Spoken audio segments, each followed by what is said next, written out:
sede vacante. The throne of the Holy See is vacant.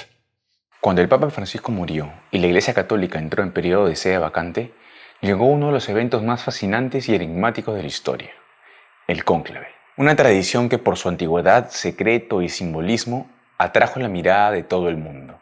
Hacía pocos meses se había estrenado la película Cónclave, que llegó a ser todo un éxito de taquilla e incluso obtuvo 8 nominaciones al Oscar.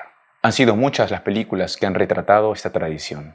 Pues ¿cómo no va a resultar interesante un evento que solo sucede a la muerte o renuncia de un papa y reúne a diferentes hombres de diversas lenguas y culturas de todo el planeta y los encierra en silencio y máximo secreto bajo la imponente presencia de los frescos de la Capilla Sixtina? Como católico debo decir que me pareció súper interesante que la película haya despertado tanto interés, pero como cinéfilo debo decir que de verdad Cónclave me decepcionó. Recuerdo que cuando fui a verla salí del cine pensando en lo básicos y superficiales que sonaban los diálogos y los personajes, pero no sabía cómo expresarlo del todo. Así que escribí un artículo a modo de desahogo. Un tiempo después me encontré con un video de un maravilloso canal de cine llamado MovieWise que expresaba a la perfección lo que yo había querido decir. Parte de lo que voy a decir acá coincide mucho con la crítica que hace este canal de Cónclave. Quisiera ayudarte a entender en qué falla esta película, tanto desde el punto de vista cinematográfico como religioso o, si se quiere, espiritual. Hay que ser justos. El problema de la película está básicamente en un aspecto: el guión. Nada hay que objetar a su factura. La fotografía sombría que oculta los rostros de los cardenales tanto como ellos quisieran ocultar sus secretos. La dirección de arte que impone un Vaticano frío, casi como un mausoleo. Esa música de violines agudos que añaden intriga a los pecados y traiciones que se van descubriendo poco a poco. Todo funciona bien hasta que se empieza a desarrollar una historia maniquea de personajes tontos y acartonados. Ahora bien, tampoco tiene nada de malo que la película no pretenda ser profunda, sino solo entretenida. Pero lo que sí resulta extraño es que muchos la consideran inteligente o profunda por el hecho de tener diálogos en español, latín o italiano, como lo hace esta página de cine, que la compara con el guión de, bueno, Emilia Pérez, o como lo dicen tantos críticos, como señalaría el también recientemente fallecido premio Nobel Mario Vargas Llosa. La literatura light, como el cine light y el arte light, da la impresión cómoda al lector y al espectador de ser culto, revolucionario, moderno y de estar a la vanguardia con un mínimo esfuerzo intelectual. Vivimos en tiempos donde la mayoría ya no reconoce historias auténticamente profundas, y Cónclave es un claro ejemplo, aunque parece que algunos sí lo supieron notar. Si bien la historia está basada en la novela de Robert Harris y la culpa podría echársele al libro y no tanto a la adaptación, la película igual resulta superficial, caricaturesca y hasta, ¿por qué no decirlo?, estúpida. Nos queda claro que aquí no veremos una película religiosa de intriga, sino un thriller político con envoltura religiosa. El mismo Berger lo dijo en una entrevista. Because in essence, it's a political thriller behind closed doors. It could take place in Washington, D.C., just happens to take place in the Vatican. Precisamente ese es el problema. Si la historia pudo haberse desarrollado en Washington, ¿por qué entonces no se hizo en Washington? En cualquier curso básico de guión, una de las primeras preguntas que te hacen es: ¿podrías seguir contando esta misma historia con otros personajes y en otros lugares y seguiría funcionando igual? Si la respuesta es sí, entonces hay algo que afinar, porque eso quisiera decir que el contexto y los personajes no son esenciales, sino decorativos. Y parece que Berger nunca se hizo esta pregunta. ¿Qué distintivo tienen estos personajes para que, en vez de haberlos puesto en el Capitolio, los haya puesto en el Vaticano? Pues que son cardenales, es decir, hombres de fe, teólogos, filósofos, pensadores, humanistas. Aquí hay oro puro para personajes brillantes y diálogos complejos. Pero el guión desaprovecha todas estas posibilidades y se queda con ideas planas, simplistas y personajes maniqueos y estereotipados. No me malentiendan, no estoy diciendo que los cardenales debieron haber sido presentados como santos, sin secretos ni pecados. No. Digo que por ser precisamente los máximos representantes de una religión que lleva siglos buscando respuestas a las grandes preguntas de la existencia humana, pudieron haber sido retratados con sus luces y sus sombras, con sus contradicciones, pero con ideas que nos interpelen con el misterio de Dios y todo lo que implica. No digo tampoco que los diálogos nos tenían que evangelizar. Digo que había una oportunidad perfecta para expresar ideas profundas, teológicas y filosóficas que nos confronten y no quedarnos en vaguedades o generalidades. Para muestra, un botón. En un momento, nuestra protagonista nos dice que tiene una crisis de fe. He told me about your crisis of faith. I've been experiencing difficulties. Crisis de fe o estoy experimentando dificultades. Es muy vago y genérico. Veamos cómo Scorsese retrataría una crisis de fe en Silence. El padre Rodríguez ha sido testigo de cómo los cristianos en Japón mueren en manos de budistas. No se atreven a apostatar, a escupir en la cruz de Cristo y mueren crucificados y ahogados tras largos días de agonía. Este sufrimiento, que parece no tener respuesta de Dios, empieza a desesperar al padre, quien tiene un constante diálogo interior. I feel so tempted. I feel so tempted to despair. I'm afraid. The weight of your silence is terrible. I pray, but I'm lost. Or am I just praying to nothing? Es cine. Imaginemos que en vez de que los personajes digan «tengo crisis de fe», hubiésemos visto al cardenal Lawrence pedirle a otro cardenal que lo confiese, y en pleno confesionario escuchar que dijera algo como Berman lo hubiera dicho. Jag vill att Gud räcker med sin hand, avtäcker sitt ansikte och talar till mig. Men han tiger. Jag ropar till honom i mörkret. Eso es una crisis de fe. En Cónclave, los diálogos y los personajes son superficiales porque está todo dicho y todo puesto. Por un lado están los liberales, que sabemos que son liberales porque ellos mismos lo dicen. If we liberals are not united, Ma dopo i tuoi amici liberali hanno deciso di cancellare. Y por otro están los conservadores o reaccionarios, que sabemos que son reaccionarios porque ellos mismos lo dicen. It would be all condemning him as more reactionary than Tedesco. Y en un momento, Bellini nos dice todo lo que apoya de la manera más panfletaria y menos creativa posible. tell them I stand for respecting other faiths, for tolerating other views within our own church, Salvo tolerar los puntos de vista conservadores, por supuesto. and tell them that I believe women should play more of a role in the curia. Pero no solo los diálogos están dichos y puestos, sino también los conflictos. ¿Por qué Adeyemi y la monja africana serían tan idiotas de pelearse en pleno almuerzo frente a todos los cardenales? Imaginemos en cambio que en la escena en que Lawrence nota que la monja parece salir del cuarto de Adeyemi, ve que hay otro cardenal que ha presenciado lo mismo. Entonces, en la siguiente escena, Lawrence ve a esta cardenal hablar sigilosamente con otro mientras ve a Adeyemi. De esta manera, el chisme se va esparciendo y nos enteramos la historia detrás de la monja y de Adeyemi. Pero no, aquí se opta por el camino fácil y los personajes quedan como estúpidos. Lamentable es también el desperdicio que se hace de Isabella Rossellini, cuya nominación al Oscar solo se justificó porque se llama Isabella Rossellini.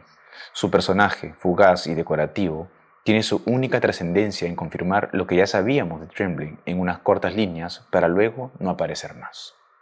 Hay muchas películas que han retratado el cónclave y su detrás de escena con mayor profundidad. Pienso, por ejemplo, en Las sandalias del pescador, que presenta mucho mejor los detalles en torno a la elección de un pontífice, incluso en medio de un contexto mucho más crítico que el de Cónclave, como lo era la Guerra Fría. Pero sobre todo presenta una trama donde los personajes no son estereotipos y donde los diálogos respetan más la inteligencia del espectador. For certain primitive tribes, murder was a religious act. For us, it is a crime. Even today, too many Christians justify mass murder under the name of war. Pienso también en El Padrino 3, por poner otro ejemplo, que plantea mucho mejor la corrupción en torno al caso del Banco Vaticano y la mafia siciliana. El personaje del arzobispo Gilday no deja de rezar mientras culposamente va tramando el asesinato de Juan Pablo I. En Cónclave, sin embargo, nadie reza ni medita ya, sino que solo sabe pelearse como políticos o adolescentes de la secundaria. My milkshake brings all the boys to the yard, and they're like, it's better than yours. Damn right, it's better than yours. I could teach you, but I have to charge my... Parte de un personaje está en sus matices y sus contradicciones. Imaginemos nuevamente que hubiésemos visto a Lawrence o a Adeyemi rezar un rosario o celebrar una misa luego de haber encubierto sus delitos y pecados. Imaginemos a todos debatir con ideas y no con un panfleto simplón de liberales versus conservadores. Esos serían personajes interesantes. Pero la película prefiere quedarse con caricaturas.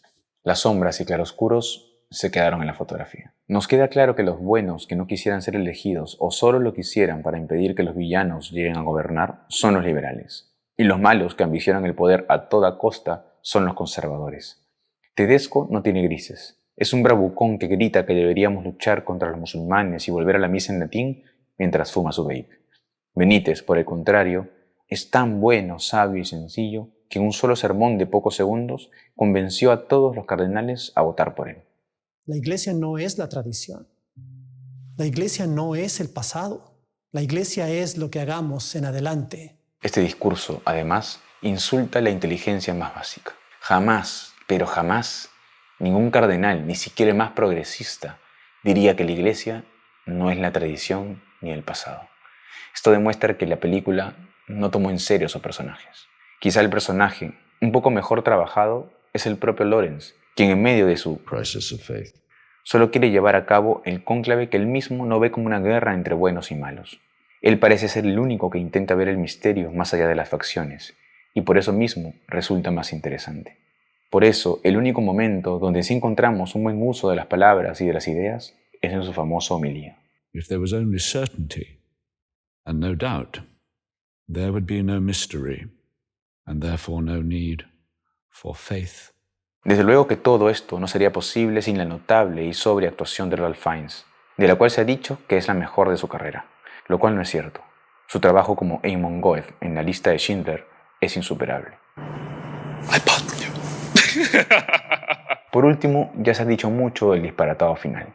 No me refiero tanto al hecho de que los musulmanes hayan puesto una bomba en la Capilla Sixtina, sino a la revelación final en la que se descubre que Benítez, el nuevo papa elegido, es en verdad intersexual.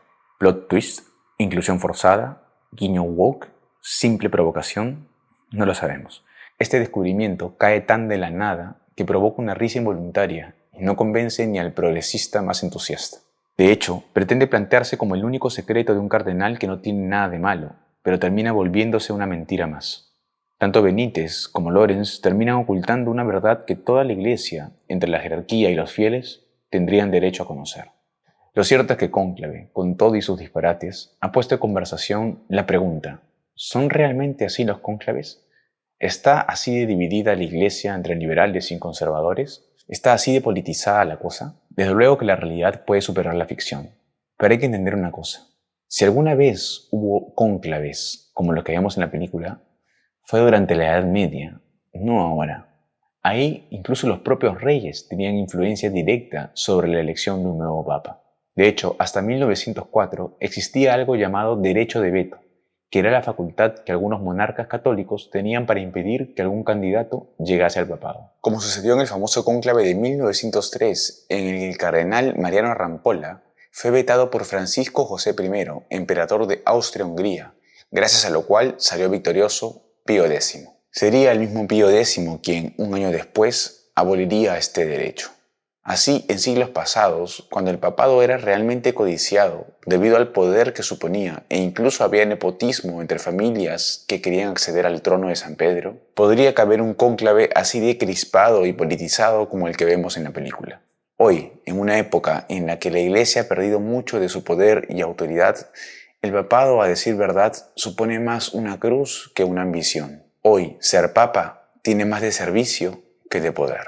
Pensemos. ¿Quién quisiera pasar su vejez besando pies a presos en las cárceles de Roma? Visitar países donde te juegas la vida y donde ningún otro líder mundial se atreve a visitar. Recibir a toda clase de personas a diario. Atender casos graves de corrupción o abusos. Tener a la prensa mundial pendiente de cada cosa que digas o no digas, que hagas o no hagas. Cargar con el peso de liderar una institución de más de 1.400 millones de personas. Esta presión por tremenda responsabilidad está muy bien retratada, aunque en clave de comedia, en Habemus Papam, película en la que ningún cardenal desea ser elegido, y el que termina electo tiene súbitamente un ataque de pánico antes de salir al balcón. Por eso es difícil imaginar hoy una situación en la que tantos cardenales se den puñaladas por detrás para acceder al solio pontificio. Recordemos además que hoy vivimos una época más políticamente correcta, por lo que es más probable que antes que luchas descarnadas haya habido diálogos y consensos entre los cardenales. Es entendible que al mundo le atraiga más el juego de poder, el cotilleo y el chisme en torno al cónclave, más que lo sagrado y lo reverente. Y eso es precisamente lo que le falta a la película de Berger. La hondura espiritual que podría haber servido de contrapunto a esa dinámica de alianzas y traiciones entre los cardenales. Como bien indica este joven cardenal que estuvo en el cónclave real, cuando le preguntaron si había visto la película. The main reason during the conclave to pray, not only to vote, no, it's second, to pray together. Did you watch the movie though? Yes, I watched the movie, but actually it was controversial, especially about prayer. Have you seen in this movie that cardinals prayed? No one time. Which is Hollywood style. Pero a decir verdad, y para excepción de los que esperaban que la realidad se parezca un poco a la película, hoy un cónclave es más parecido a un retiro espiritual de silencio que a un debate en el Congreso. Los cardenales no solo son aislados del mundo para evitar toda distracción e influencia externa, sino también para disponerse a un tiempo de silencio, discernimiento y mucha oración. Porque no están eligiendo a un líder político, sino a quien tendrá la inmensa responsabilidad de recibir las llaves de San Pedro. De ahí que cada cardenal haga un juramento frente al crucifijo y frente al fresco de Miguel Ángel, llamado el juicio final, diciendo: Testor Christum Dominum, qui me judicaturus est, me eum eligere, quem secundum Deum judico eligi debere. La conciencia de los cardenales está atada y su voto debe responder a ella. Por todas estas razones, el último cónclave duró mucho menos de lo que se pensaba. Y es que la Iglesia, pese a que evidentemente habita en el tiempo y está atravesada por los signos de los tiempos, trasciende las etiquetas simplistas que Hollywood y el mundo le quisieron imponer. Quizá es momento de empezar a ver a la Iglesia como lo que es, un misterio que nos trasciende y nos supera.